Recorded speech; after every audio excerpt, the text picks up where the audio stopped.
নমস্কার, আপনারা দেখছেন পানি ট্যাঙ্কি টাইমস। ঘরের ভেতর আত্মঘাতী হলো একজন যুবক। ঘটনা শোকের ছায়া এলাকায়। ঘটনাটি ঘটেছে খড়িবাড়ি বুড়াগঞ্জের ধামভিচা জোত এলাকায়। পরিবার সূত্রে জানা গিয়েছে, মঙ্গলবার সন্ধ্যে নেশা আসক্ত থাকায় বকাবকি করা হলে ঘরের ভেতর থেকে অচৈতন্য অবস্থায় তাকে দেখতে পান পরিবারের লোকেরা। তড়িঘড়ি উদ্ধার করে খড়িবাড়ি গ্রামীণ হাসপাতালে নিয়ে আসা হলে কর্তব্যরত চিকিৎসক তাকে মৃত বলে ঘোষণা করে।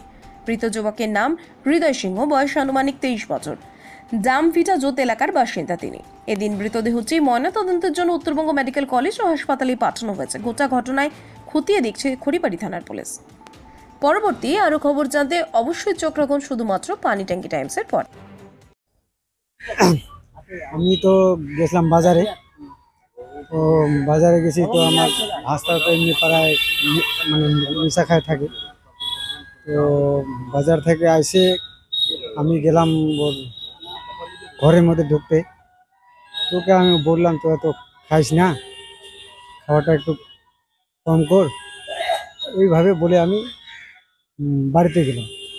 তো বাড়িতে বাজার টাজার নিয়ে আসছি, যাই সবজি টবজি গেলাম বানাইতে। 5-10 মিনিটের পরে দেখলাম পুরো কান্নাকাটি। এর মধ্যে কি মনে হচ্ছে? ওই নেশাতে ও মনে হয় দিছে। পড়াশোনা করতো কি? পড়াশোনা করে না, বাদ দিছে। কোনো প্রেমের সম্পর্ক হতে পারে? প্রেমের সম্ভব তো নেই। কটার দিকে এসে করছে? প্রায় 6:45 দিকে। আপনারা কখন জানতে পারছেন?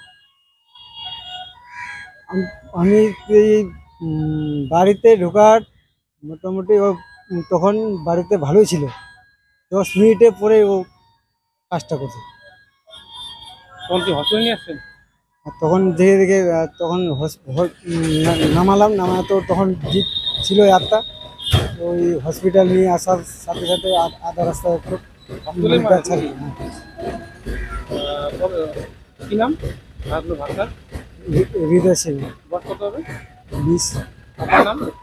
দীপেন সিং। বাড়ি কোথায়? ধামভিটা জোট। হাসপাতালে লাগাচ্ছে ঘরে, তোমার ঘরে না শোয়ার ঘরে।